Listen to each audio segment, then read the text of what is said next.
Poštovani potpredsjedniče Jokoviću, poštovani ministri, poštovani ministre sporta i mladih gospodine Laloševiću, poštovani predsjedniče Crnogorskog olimpijskog komiteta, Paraolimpijskog komiteta, poštovani predsjednici raznih sportskih saveza, poštovani predstavnici medija i na kraju, najvažnije, poštovani sportisti, heroji crnogorske nacije. Nakon 21. maja, možda i najznačajniji datum koji izaziva ponos kod svih građana Crne Gore je Dan reprezentacije. Ne postoji ni jedna druga oblast koja više može da okupi, stvori jedinstvo, osjećaj ponosa i gordosti kao što je to reprezentativna obaveza koju vi obavite, naročito kada nju prate neki izvanredni rezultati. I država Crna Gora mora učiniti sve i u buduće da se stvore što je bolje mogući uslovi da svi sportski kolektivi učestvuju na svim takmičenjima i ako Bog da, da donosi uvijek zlatne, srebrne i bronzane medalje. Na taj način će naša država postati i bolja i jedinstvenija i mislim da će to učiniti nešto što ne može da uradi ni jedna politika, ni jedna ekonomija, niti bilo koja druga socijalna aktivnost. Zato je mnogo važno ovo što je organizovalo Ministarstvo sporta i mladih, kako ja to volim da kažem u šali, ali sa puno istine, Ministarstvo sreće u Crnoj Gori. Jedina oblast koja uvijek donosi sreću je sport.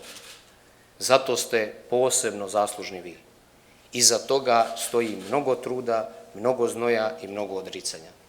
Država to mora da prepozna, a siguran sam da i vi imate taj osjećaj kada god izađete na ulicu, jer ne postoji ni jedan građanin koji nije zahvalan na tome.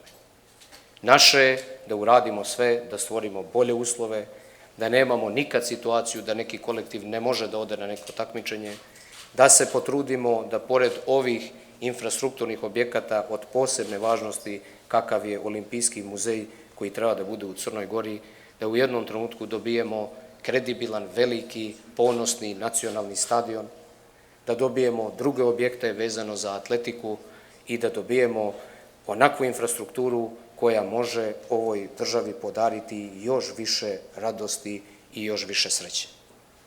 Biću na kraju malo ličan. Jedini sastanak, bilo ih je mnogo u prethodne 2 godine, obavljam 2 značajne funkcije i bilo je mnogih situacija koji su bili i dobrih i loših situacija, svega je bilo. Jedini sastanak gdje smo svi zaplakali je bio sastanak, odnosno prijem Marije Vuković nakon što se vratila iz Minhena.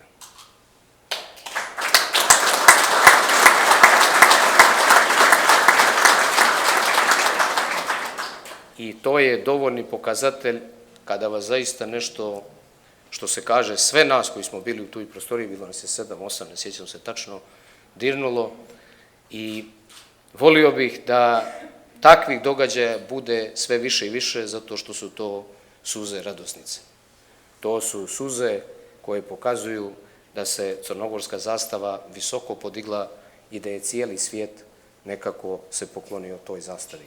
Nastavite da pobjeđujete za svoju zemlju, nastavite da činite sve nas ponosnim, a naša je obaveza da učinimo što je do nas, da do tih pobjeda dolazite što lakše. Hvala.